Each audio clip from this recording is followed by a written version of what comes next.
how do you define well-being? Like, how do you really define that, right?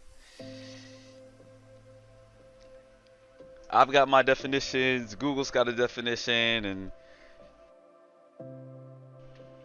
people talk about it all the time, but I'm not really sure how you truly define what well-being is.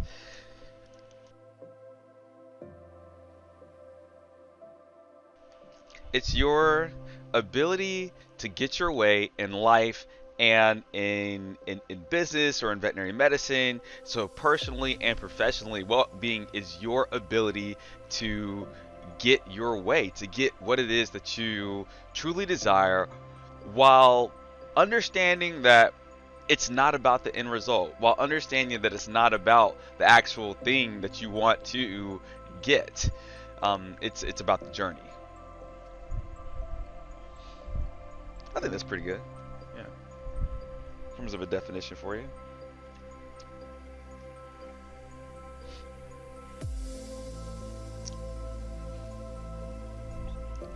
I think it's easier to explain what well-being is not than it is to explain what it actually is.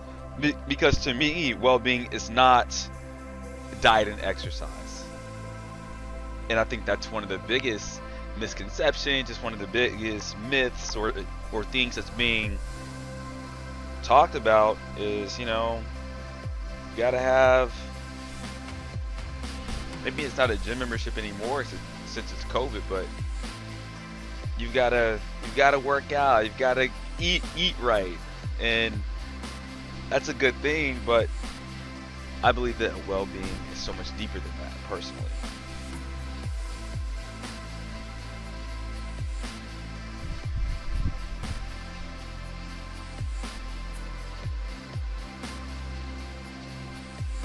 What well-being is about constantly, deliberately, and intentionally, and very introspectively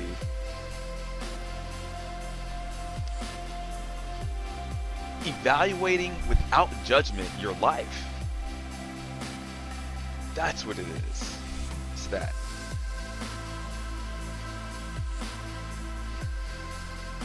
It's about realizing that you have so much power within yourself to be able to create the life that you want for yourself. Les Brown says, create your own reality by choosing your own future. And that's powerful. Create your own reality by choosing your own future. It doesn't get any deeper than that. Or any simpler than that. Honestly, it's deep and it's superficial at the same time, to me.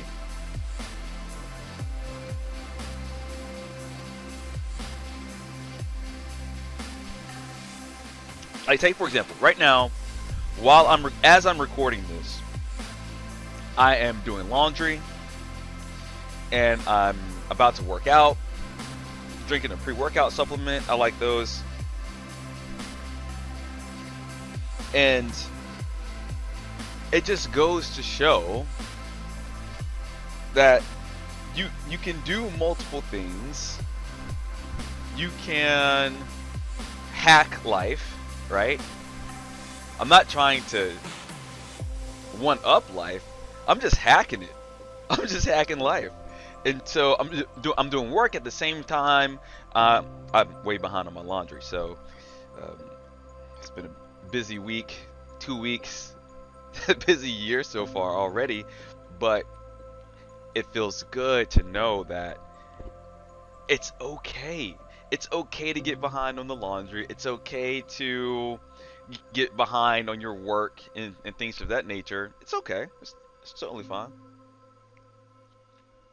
And I think that's another part of well-being too, right there, is that everything is just okay. Like it doesn't really matter that my dog is laying on a pile of clothes. Get off the clean clothes. Move. Get up.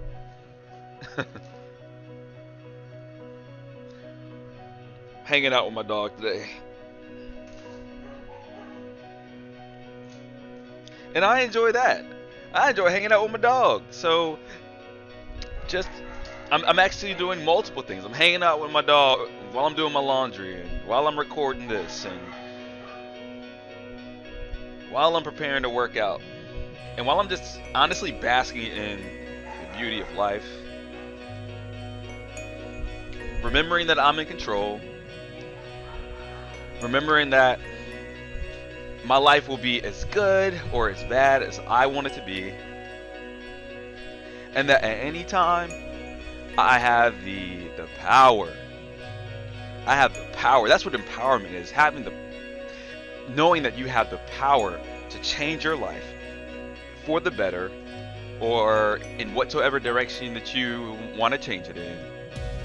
That is empowerment.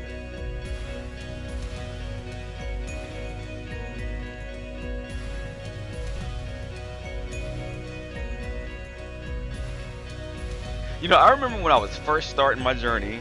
What was it like, man? What was it like when I first started? Man, you know, I was discovering all these little small motivational principles and hearing motivational speakers, and it was so uplifting. And that's honestly what I've created, Get MotiVEted, you know, with Renee and with and the rest of the team, is because I remember back in those days when I was first coming out of the slump of the alcohol abuse and the smoking and the poor health, man, just hearing inspirational message after inspirational message after inspirational message after inspirational message, stuff just like this every day. I'm not gonna say all day, that'd be exaggerating, but a lot throughout the day. So if I was going on a walk, or if I was in the shower, I had my speakers. When I was eating, I would have some headphones in. On the way to work, I was listening to something inspirational and motivational and powerful and empowering and positive, because I was just ready for positivity, man. Like, we get so much negativity in life that it doesn't take any effort to find that. But if you're not looking for the positive and uplifting and inspirational stories, you're not gonna find it. Like, it's out there, but I think that you need to, if you want to live a more just joyous, positive, and uplifting and happy life, that you've got to have the intention to do it. Because this is what I know for sure. If you have the intention to live a certain quality of life, nothing can stop you. Nothing can stop you. That's the only thing I know for sure.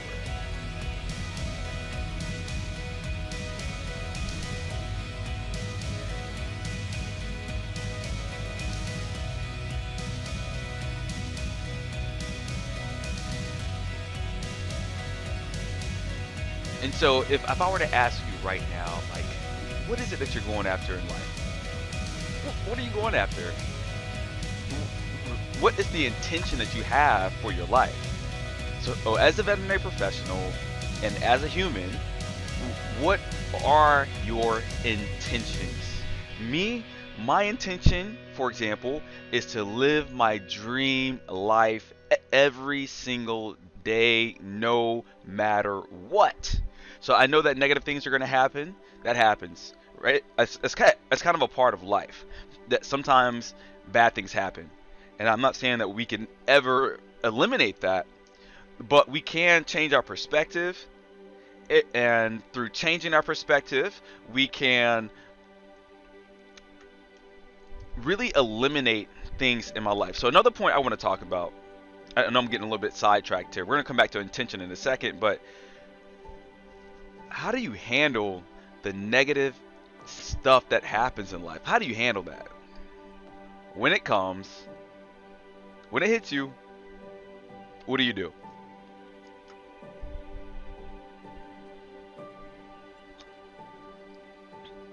Well, I think that's the first thing.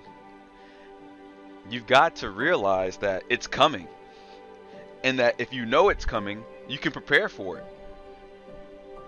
That's why tornadoes can be so deadly, is because they're you don't really have a lot of warning that it's coming so that you can take cover. Sometimes you do, but sometimes they just kind of come out of nowhere, right? Or maybe you didn't have your phone on you, you weren't watching the news, you weren't aware that a huge tornado was coming, and then it hits, boom, and just like destroys everything. Maybe take some lives even. But if you think about like a hurricane, if you live in Florida, for example, if you live in Florida, you know that the hurricane is coming. Or take me for example, living in North Carolina, like we know that the hurricane is coming, and knowing that, we can start to prepare. You can do things like get hurricane insurance. You can just be prepared to leave the house. You can have an evacuation plan. You can have all these different types of plans. Maybe when you buy your house, you get one that's not on a slab, one that's elevated a little bit if you're really worried about that. Don't put your house at the bottom of the hill if you're worried about hurricane flooding at some point in the future, because yeah, all your neighbors' runoff water is gonna pile up in your yard. You're gonna be sad. Been there, done that. You live and you learn. But if we apply that same sort of principle to your life as a veterinarian or veterinary professional, your life as a human, and again, I apologize if you hear hangers clicking, clinging and clanging and stuff. But what are some of the worst things that can happen in veterinary medicine? Just think about the worst. Like I think one of the worst things that can happen is well, probably losing your license due to like malpractice or something like that. That's probably really, really bad. But I think even beyond that ego type thing, is like, what if you were doing like an elective procedure and then the animal died, either on the table or later that night or a couple of days later? I think that's probably one of the worst feelings. If you've ever had anything similar to that happen to you in your life. Like I've had some GI surgeries. I think I've had one or two that where the dog died later, you know? And it's just like, ouch, man, that hurts so bad. That hurts so bad. Like when it goes well, that feels good. Not nearly as good as it probably should feel, but when one goes south and you know, you start to beat yourself up and think you're incompetent, or that you did something wrong, or you didn't try your best, like just all these different thoughts can go through your mind, and it can be really, really, really, really, really painful. But knowing that there are so many different things you can do, man. There are so many different things you can do, knowing that that's a potential outcome at some point in your future as a human and as a veterinary professional. And you can just learn everything you can about GI surgeries and complications, so that for the next one maybe you do an even better job. But beyond the clinical aspect of it, um,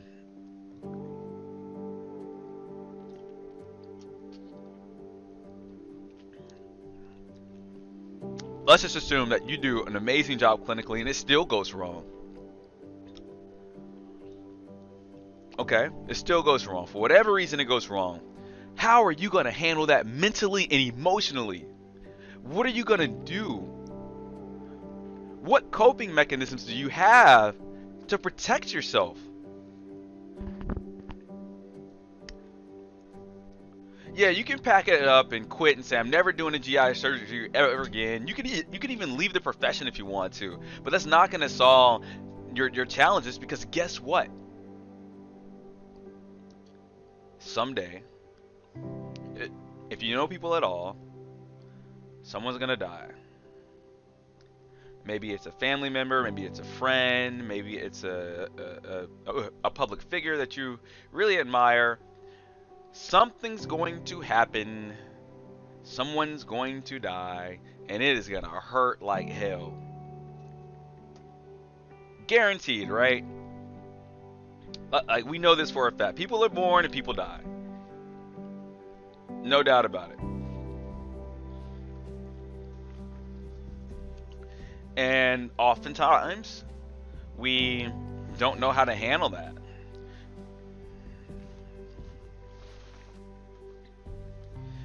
Back when I was struggling, I lost, I think, like four. I think I lost 3 uncles in a year and a half. And I just remember drinking, using alcohol to just kind of cope with that. It's not the best strategy, needless to say. But I tell you what, I'll tell you something. Let's say, for example, and I'm gonna go for one of the worst things that can possibly happen, right? Is that maybe you're a parent and you lose a child. Like, what if that happened? Like, what if I lost one of my kids, man? Or, you know, someone really close to me, and it was just painful. I lost a friend and a neighbor to suicide in 2020, and that was, man, that was tough. A workout partner, somebody I worked out with, you know, we hung out, and I think that, I don't think I've ever been that sad in my life before, honestly. And but what if it were somebody even closer?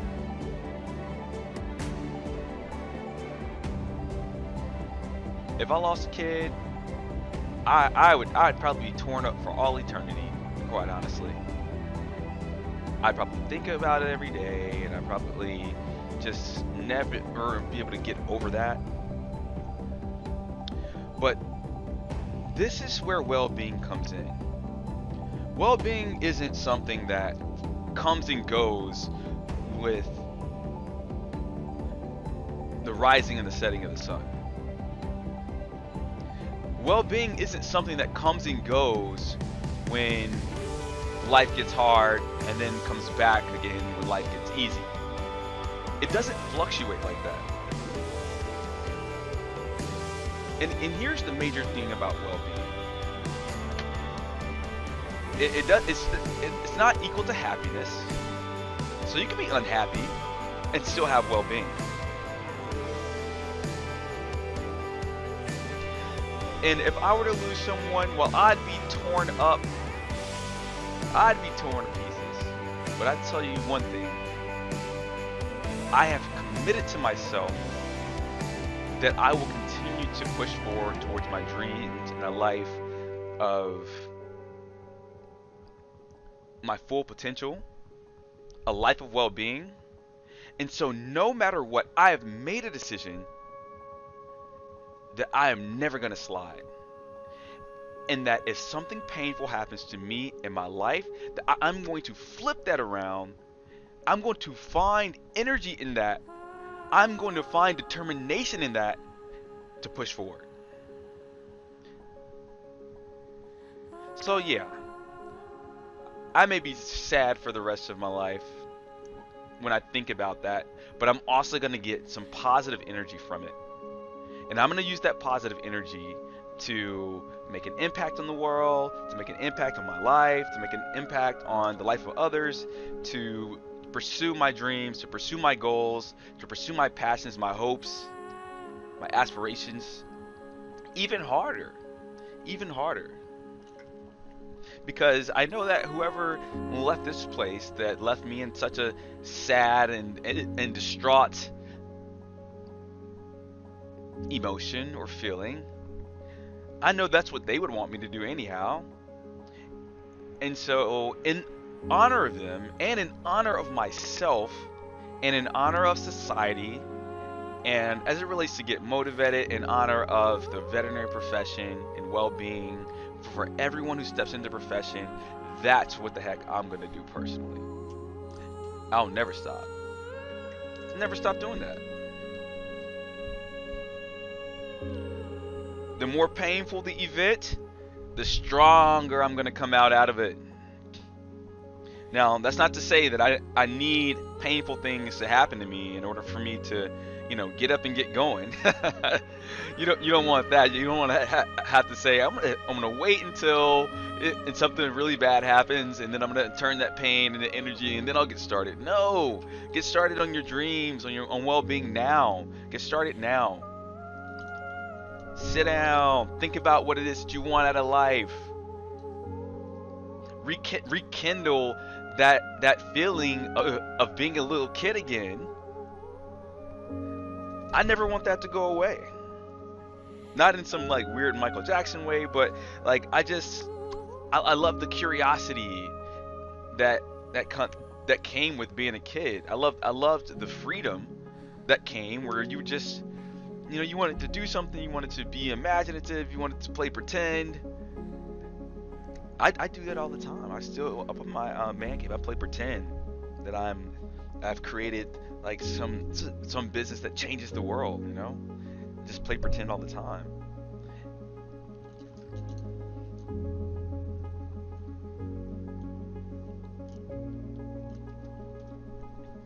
Okay. Back to intention. Back to intention. What is your intention as a human? What is your intention as a veterinary professional as it relates to well-being? What is your intention? Do you intend to have well-being?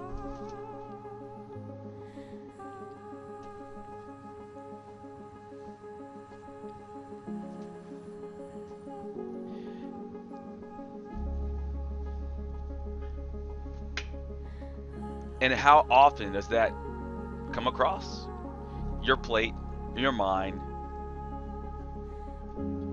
to live that life of well-being? Like, how often are you running into that feeling, that desire? Especially if you don't have it already. If you already feel like you've got a great grasp on well-being, I don't know why you're listening to this video, unless you like the music in the background.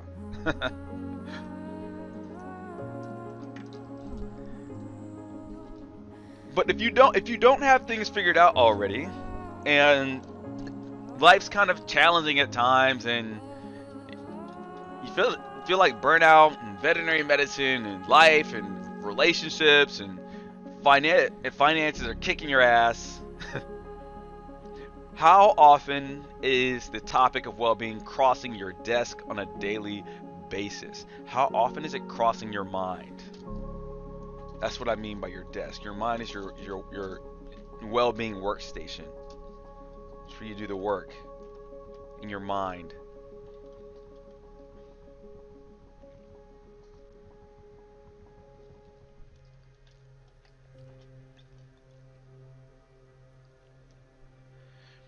Now, assuming you've got the intention now, what's the next step? What are you supposed to do from here? Like, what the heck, man? What am I supposed to do from here?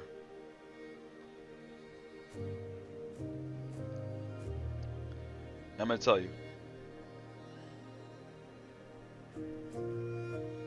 The first thing I would do would be to adjust my perspective on life. It's arguably the most powerful thing you can do, and it can help you live in the well-being lane or frame of mind instantly. If you start to just tell yourself that you're the type of person who sees advantages and disadvantages, who sees the opportunity in all chaos, and who realizes that life is happening for you and not to you. And if you're the type of person who wants to get from the day instead of just through the day, and if you're the type of person who wants to get better from life and all of its challenges instead of bitter, if that's you, then you're on your way to the right perspective. You've basically got it. and life can get instantly better very, very, very, very quickly in a very short period of time. Because now you're being selectively biased, explicitly biased towards the good things in life, and towards the opportunity in life, and towards the type of life that you want to live with no limitations. The only limitations you have in your life are the limitations that you put on yourself by your own limited thinking.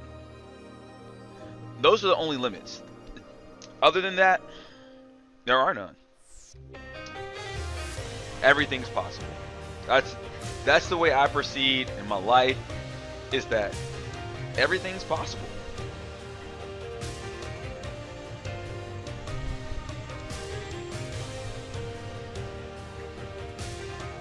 So make that perspective shift.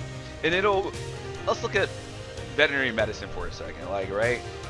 Like, what if you, when you're at the veterinary hospital, do you pay more attention to the things that don't go right or to the things that go right? And I think it's important to pay attention to both. Like, you don't want to neglect the negative clinical signs or a patient that's not doing well because you're being overly optimistic and thinking that, that it doesn't need a certain or particular treatment because things are just going to turn out okay. I'm not saying that. But at the end of the day, do you look back and look at the negative things that happened, or do you see the power in everything that you did? Do you see the beauty in all of the good things that you were responsible for or making happen? Now, me personally, I stretch this to the limit. I stretch this to the limit because I understand how powerful it is, but I just stay in a state of gratitude. I remain in a state where I understand and I can see that because of me, hundreds of lives each day that I'm at the veterinary hospital, and even when I'm not there, are better. Their relationships that are there because of me. And not because I pulled off some amazing like emergency surgery and saved a life. No. I'm not talking about that type of veterinary heroism. Because quite frankly, ER terrifies me. I'm not a fan. Not a fan. And that's okay too. But even for every single vaccine that I give, I believe I just saved a life. Or else, why the hell am I giving it? And so it's really easy to forget how powerful that is. If that puppy doesn't get that parvo vaccine, it's a ticking time bomb, right? May take it to the dog park later and it gets parvo, and now the owner's got to spend the money, and maybe they don't have the money, so now they're financially stressed because they didn't get the vaccine that you administered, or the vaccine that you drew up, or the vaccine that you put into the treatment plan, or the vaccine that was able to be given because you answered the phone and scheduled the appointment as a receptionist, or the vaccine that was able to be administered because you took the payment as the receptionist, or the vaccine that was able to be administered because you were the vet assistant and you held that dog and made sure that it was safe while it was getting the vaccine, and that you were safe and that the veterinarian was safe. Everybody plays a role. Everybody's job is important in the veterinary hospital, and through your perspective, through gratitude, you can see these things and really check them off. Every step that you take in the veterinary hospital is something that you should be grateful for. That's something that's powerful, that allows the whole show, what it's all about, to happen.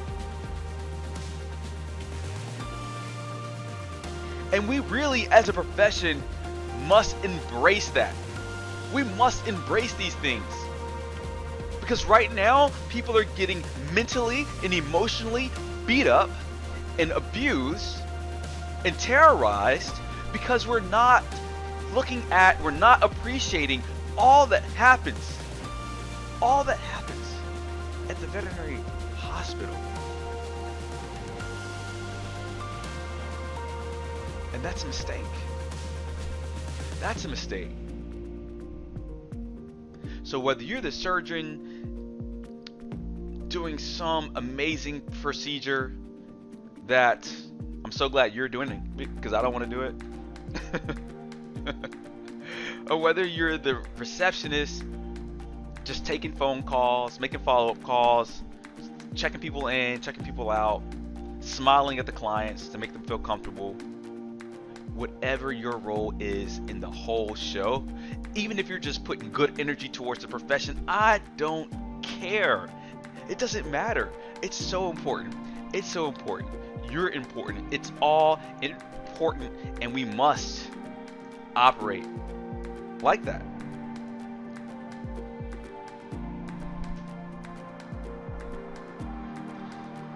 And for whatever reason, we as humans, we tend to beat ourselves up over the few things that go wrong instead of celebrating all of those little small things that go right on a daily basis.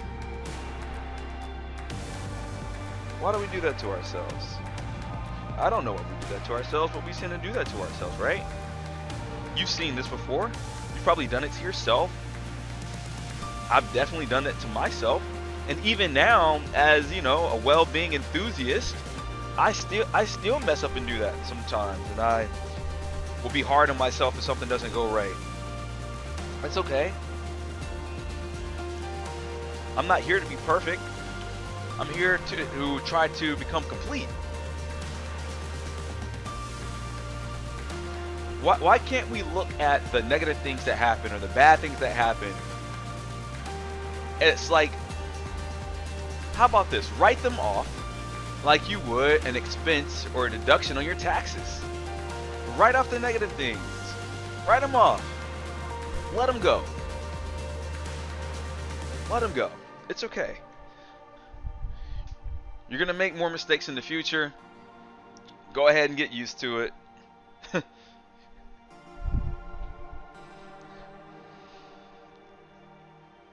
You're already perfect. You're not yet complete. That's the perspective. That's the perspective that we need to roll with. Roll with it. It's okay. Just roll with it.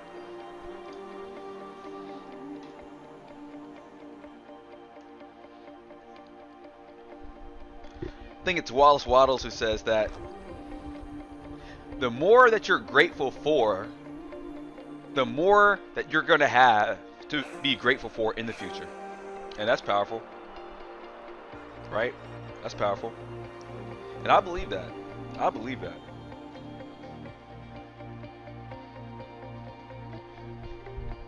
Improve where you can. Like no one's saying to go and be stagnant in your progress in life. We're not asking you to do that. I'm not saying ignore the areas in which you could improve your life. Don't ignore it. But don't dwell either.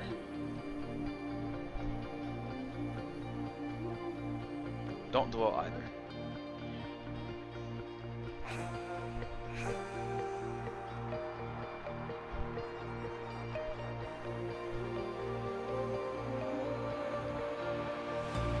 Our lives as veterinary professionals are truly are amazing, right?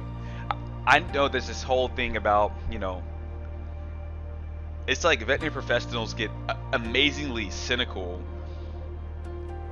about the fact that people think that we just play with puppies and kittens all day.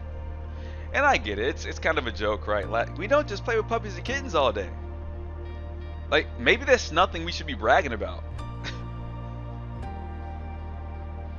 My life's really hard as a veterinary professional. I have to do that, all these things that are so hard. It's like we want society to know that our lives are tough and stressed out and overwhelming at times. Man, you better grab that puppy and snuggle it so hard. A practice manager we work with, she said on a podcast, her name's Laura, and she said that if she sees a cute puppy, she snatches it out of the technician's hands and snuggles that thing so hard. And I love that. I love that because that is what it's all about. Like, you didn't come into veterinary medicine because it was going to be so hard. You came into the profession because you liked animals. You thought they were so cute and cuddly and snuggly and wuggly. That was a part of it. And so we need to embrace that. We need to go back to that. Because there are so many moments throughout the day as in the veterinary hospital that you can do that. That you can do that. And if we're mindful, and if we're being aware, then we can see that. We can see those moments. But as it stands right now, we're missing these moments because we're worried about the next case, or we're worried about this, or we're worried about that. And so you missed your opportunity to play with puppies and kittens. Or calves. Or foals. Or lambs. Or kids. Or piglets. Or chicks. Whatever it happens to be for you.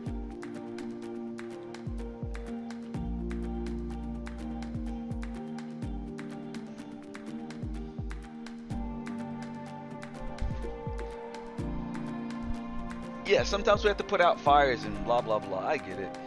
I get that.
Alright, so what's it gonna be for you? What's it going to be? What's it gonna be? Sincerely. Are you going to prioritize your amazing life that you deserve to live? Or are you gonna do something else? Like, the choice literally is yours. It's entirely up to you what you're going to do with your life. And you can do whatever you want. Like, I'm a well-being enthusiast. I want veterinary professionals to be happy, but I am not tied in any way to the results of that. So if people choose to hear my words and my suggestions and ignore them and continue to be cynical about life and about the profession, and choose to dwell on the negatives instead of focusing on the positives, that's on them. That's on them. My goal, my job, my duty is to share my story and to just help as many people as humanly possible. And I really hope that these words are helping. They're beneficial to you.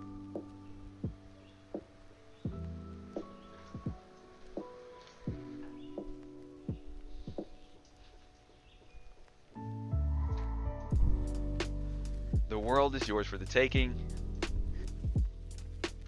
Man, this is so much fun. This is literally so much. I'm almost done with the laundry, y'all. I'm almost done with the laundry. Dog's there. Hey, Luna. I'm about to work out soon.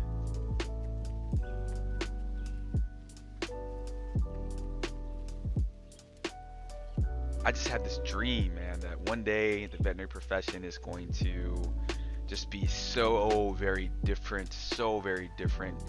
All the people on the admissions committee for veterinary schools are going to hate me because applications are going to increase, because people aren't going to stop applying because they think that their lives are going to suck as veterinarians if they go into vet med.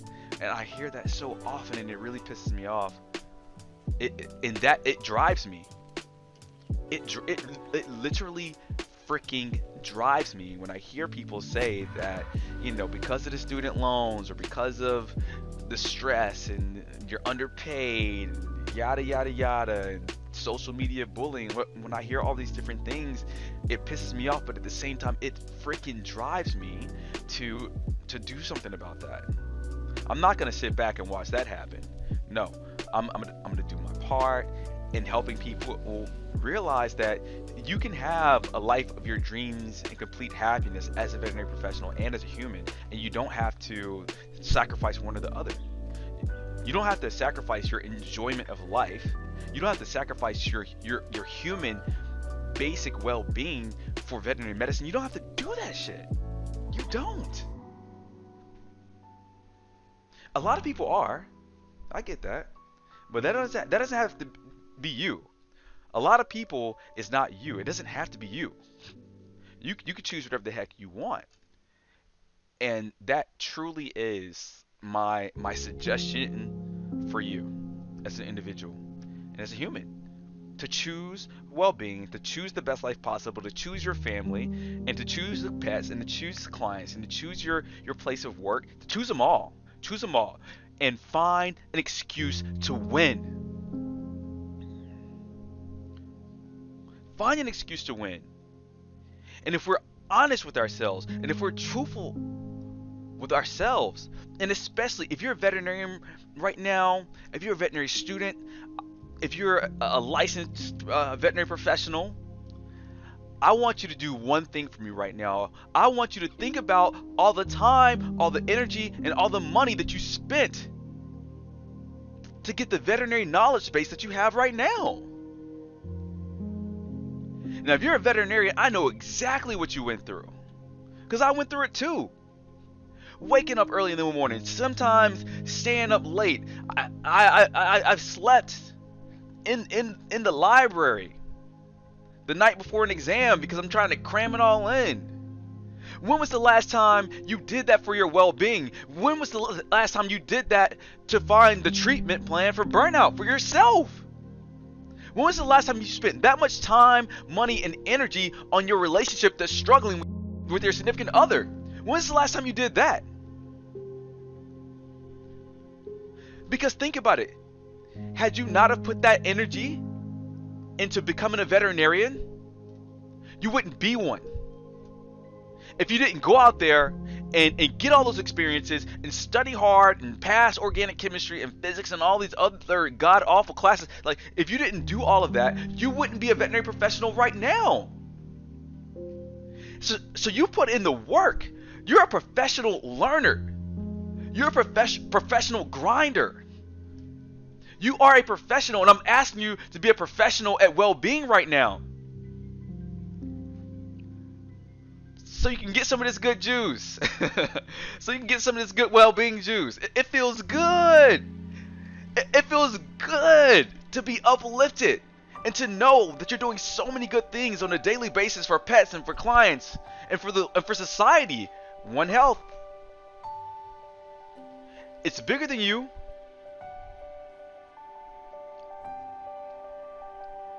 And it's not going anywhere. VetMed's going to be around for a very long time. It's in its infancy. It's in its infancy. And one day, so just imagine veterinary medicine is like, being a caterpillar or something. Or better yet, being, what is a caterpillar before it's a caterpillar? Is it an egg? Or like, something like that? Yeah, it's probably like in an egg or something. I think butterflies lay eggs. Look, don't laugh at me. Don't judge me, don't laugh at me. I can hear you. Alright, you can email me and let me know how the life cycle of a butterfly, but at any rate, so it starts out as an egg, and then through metamorphosis, it turns into a caterpillar, and then it goes into a cocoon, and then through metamorphosis one more time, it comes out as what? As a butterfly.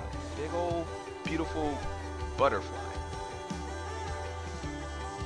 Why do they call it a butterfly? Like butter, like butterfly, as in like milk, coagulated milk cheese stuff. Sidetracked. I digressed. It comes out as a butterfly. And so I'm going to ask you a question. Where is the veterinary profession right now? Where is it?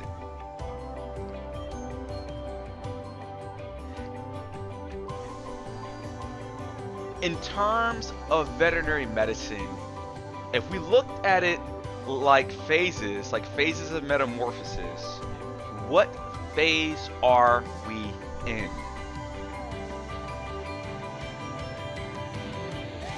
Now, my personal belief is that the butterfly phase, it is one of complete harmoniousness. Complete harmoniousness. And because of the diversity, equity, inclusion, and well-being and mental health sort of disparities that we have right now, and the lack of financial literacy as a whole, I'm gonna jump out on a limb and say we're not there yet. We're definitely not at butterfly just yet. But here's the thing, man. Here's the thing. I'm about to jump. Like, the butterfly phase, it's coming. It's coming. And in order for us to get there, you've got to do your part. And your part is at being a happy human and a happy veterinary professional. Whatever your role is in the clinic, be happy in that. Okay? And honestly, I believe that we're in the egg form of the profession's like history. It's so early. It is so early. And so just imagine what it's going to look like, what it's going to feel like when we're a caterpillar, when we hatch out of this egg. How many more animals are we going to be able to help? How many more humans will we be able to help? Right? What effect is it going to have on the environment when we're a caterpillar profession in our caterpillar phase, the next phase? And you know that the butterfly, when it comes, people will look back at the 2000s, 34, it's the year 2021 right now. COVID's running wild, like a madman.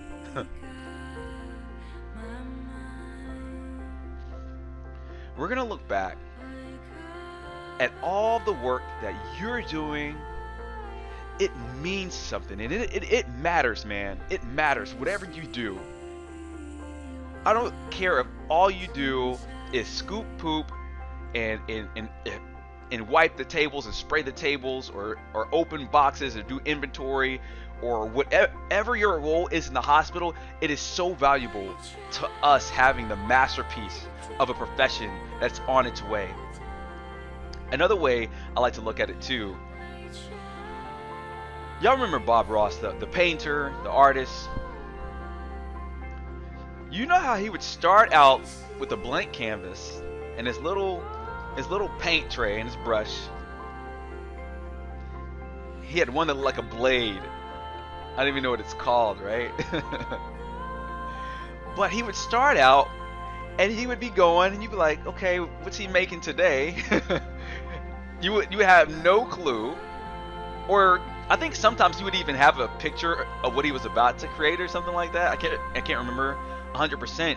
But I do remember early on in his paintings, you'd be like, what the hell is that? What is he painting? You can't tell, right? But then when he makes like the last two brush strokes, boom, there it is. But it wasn't until those last few strokes that you actually got to see the completed picture. Now let me ask you this. It's kind of like a trick question. When was the painting perfect?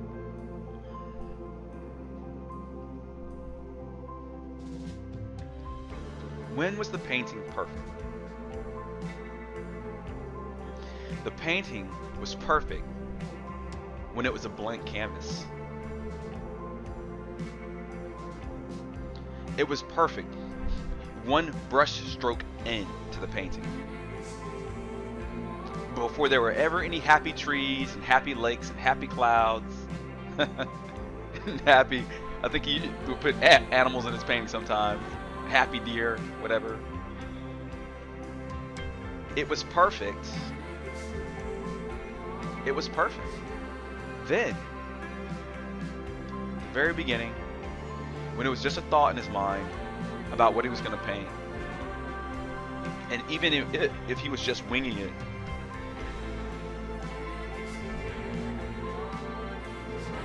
even if he was just winging it, it was still perfect, right?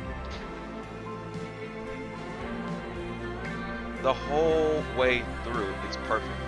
And so the veterinary profession is perfect right now as it is in this moment. It's just not yet complete.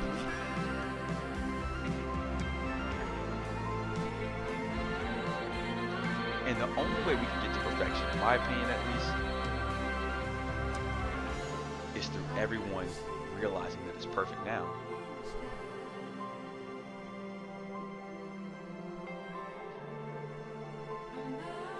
That's the only way.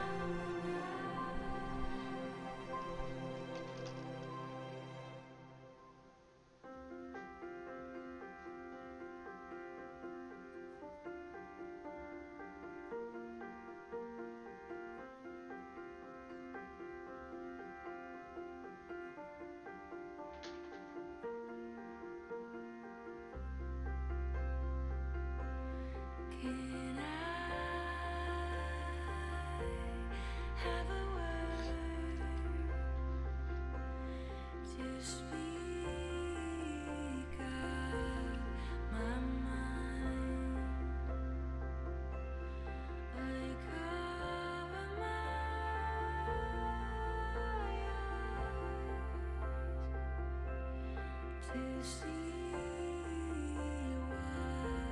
what's inside.